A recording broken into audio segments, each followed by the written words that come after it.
Falar um pouco sobre os acabamentos diferentes.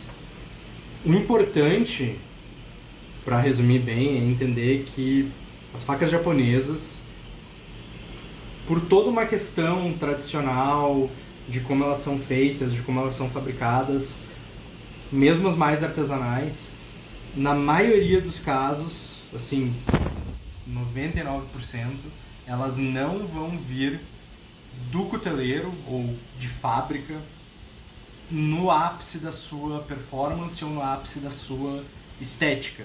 Ao mesmo tempo, nem toda faca vale a pena o investimento de colocar um polidor, um togishi, a dar o acabamento melhor para aquela faca. Um afiador profissional treinado no estilo clássico de acabamento de facas artesanais japonesas, que é o togishi. É o Hamono Togishi, no caso quando ele é voltado para faca de cozinha.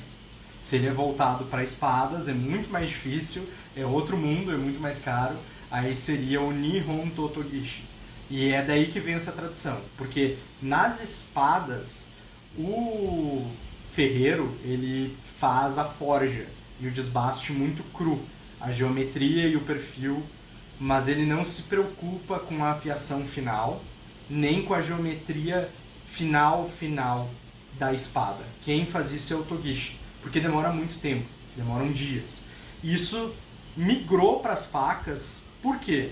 Do contrário, as facas de cozinha com acabamento manual, tradicional, por como esse acabamento é feito, principalmente a finalização nas pedras naturais, seria uma coisa muito cara. Então as facas, para terem o acabamento por um togishi, elas custariam muito mais do que elas custam hoje. O que se faz é ou o cuteleiro dá um acabamento mais simples, ou ele manda para um kaiten togishi. O kaiten togishi ele é um togishi industrial. Significa que a faca então agora não é artesanal? Não, mas significa que ela vai para um cara que dá a geometria num rebolo.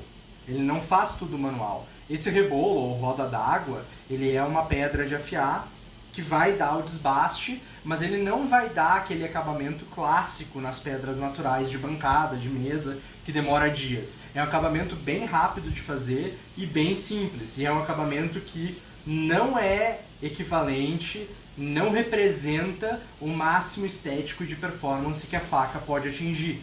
Para atingir esse máximo estético, caso valha a pena, e esse máximo de performance, só mandando a faca para um Hamono Togishi, fazer o trabalho tradicional. Então eu vou dar um exemplo aqui do que eu quero dizer, o que são esses acabamentos. Na câmera vai ficar talvez muito difícil de perceber, mas aqui, por exemplo, é um acabamento que o cuteleiro Kyoshikato dá, que é um acetinado latitudinal, bem simples, certo? Não dá nem pra ver que a faca é Sanmai, ela tá com um pouco de pátina do uso, o que é normal, mas é uma faca Sanmai. Tem ferro macio por fora e aço rígido só no núcleo, só no fio de corte. Mal dá pra ver isso pelo acabamento bem cru que ele deixa na faca. Eu já peguei algumas facas do Kyoshikato e tem no meu canal do Instagram para ver como elas ficam depois do meu trabalho, ou seja, depois do trabalho de polimento e tudo, mas ela vai ficar uma faca assim, Sanmai, quando é feito o acabamento devido, ela vai ficar assim.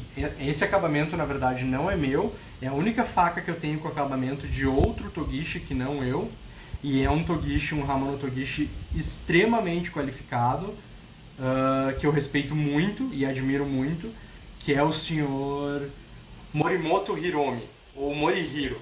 Quem forjou essa faca é o Yoshikazu Tanaka, e o acabamento foi dado e terminado todo em pedras naturais, a geometria tudo em pedras mais ásperas, e o final foi dado em pedras naturais para dar esse contraste, que é o contraste do ferro com o aço que vocês estão vendo aí. Esse contraste se chama de Kazumi, no caso de uma faca Sanmai, e parecem nuvens. Kazumi literalmente significa nublado em japonês. Parecem nuvens, e isso vai melhorar não só a performance, a geometria e até a resistência à oxidação mais pesada da faca, a ferrugem mesmo, mas também vai dar uma estética incrível para a faca, que não tem outra forma de conseguir essa estética. O que alguns Kaiten Togishis fazem para tentar chegar próximo dessa estética clássica tradicional, aqui um outro exemplo. Esse aqui é um acabamento feito por mim numa faca do Jiro Nakagawa, que foi aprendiz do Sr. Lizuka Tokifusa, da Shigefusa. Ela tá com um pouquinho de pátina em alguns pontos, mas não tem problema. Esse aqui é um acabamento, é um bisel convexo, e atrás é o kurouchi, então eu trabalhei só o bisel, não trabalhei atrás na faca, né? Mas dá pra ver bem o kazumi, ou seja, o contraste ali.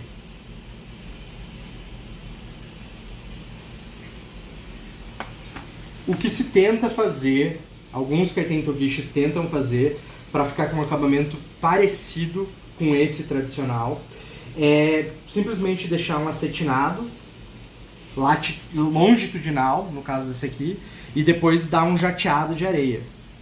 Se conversar com qualquer togishi mais tradicional, a maioria vai achar muito feio esse jateado de areia. Eu não sei se na câmera dá pra pegar, mas dá um aspecto muito industrial na faca, muito artificial. Não é um acabamento tradicional.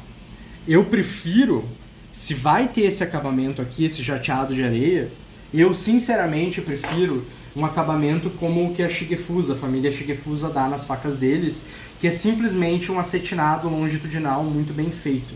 Inclusive, esse acetinado longitudinal, a faca tá com um pouquinho de pátina também, mas esse acetinado longitudinal eles fazem todo manualmente, sem energia elétrica, e eles não usam lixas d'água, eles usam uma ferramenta chamada Sen, que basicamente é um formão para comer o ferro macio por fora da faca, na longitudinal, que vai dar essas ranhuras, esse acetinado, né? Ou esse hairline, como falam em inglês. E depois eles usam umas pedras sintéticas de mão para dar esse acabamento. Eu acho bem mais bonito e autêntico uma faca Sanmai com esse acabamento aqui, ou então esse acabamento aqui que o Sr. Kyoshikato deixa nas facas dele, do que tentar fazer um kazumi, mas um kazumi que fica muito artificial, muito industrial, que é o caso desse aqui que alguns kaiten togishi colocam, que é com jato de areia. E aqui é outro exemplo. Aqui é uma faca Nimai. Essas são facas bem mais baratas, essas duas aqui.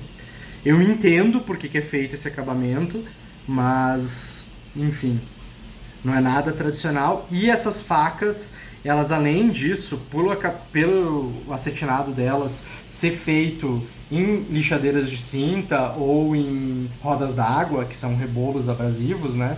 Elas vão ter vários pontos baixos e ondulações. Ou seja, o bisel não vai ser ou perfeitamente plano ou perfeitamente convexo. Vai ter várias ondulações aqui no bisel e pontos baixos. E aí depois, pro togishi dar o acabamento devido para essas facas, tem que desbastar bastante, tirar muito material para corrigir essa geometria. Essa geometria mais feita às pressas, digamos assim. Então, de novo, não tem problema a faca, e eu entendo ter um acabamento assim, um acetinado bonito, bem feito. Mas se vai fazer um kazumi, faz um kazumi direito. Se vai trabalhar só o bisel, faz esse trabalho aqui, tradicional, clássico. Não tem problema trabalhar só o bisel, desde que faça direito. Agora, um kazumi artificial que nem esse aqui, tem muitas facas boas que eu já peguei com esse tipo de trabalho, mas eu não gosto nem um pouco. E tenho certeza que se perguntarem para a maioria dos togishis, eles também vão concordar. Mas aí que tá. Quanto custa o trabalho de um cara que nem o Morimoto Hiromi, que é extremamente respeitado, extremamente apreciado no Japão? Dá para conseguir uma faca do Yoshikazu Tanaka, que é o mesmo ferreiro, num nível de qualidade próximo ao dessa aqui, com outro aço e tudo mais, mas um nível de qualidade próximo desse aqui, com uma geometria boa, por, digamos, $600. Quanto custa uma faca com um acabamento manual, tradicional, quase como é feito nas espadas de um togishi como o Morimoto Hiromi? Mais de $2.500. E é por isso que é tão caro. E é por isso que não se dá esse acabamento. Porque o trabalho do togishi é muito caro. É praticamente a mesma coisa que se faz nas espadas. E nas espadas, o trabalho do togishi representa metade do valor da espada. Então, agora, vocês sabem um pouco da diferença de acabamento e o que é o acabamento tradicional que se dá em facas japonesas.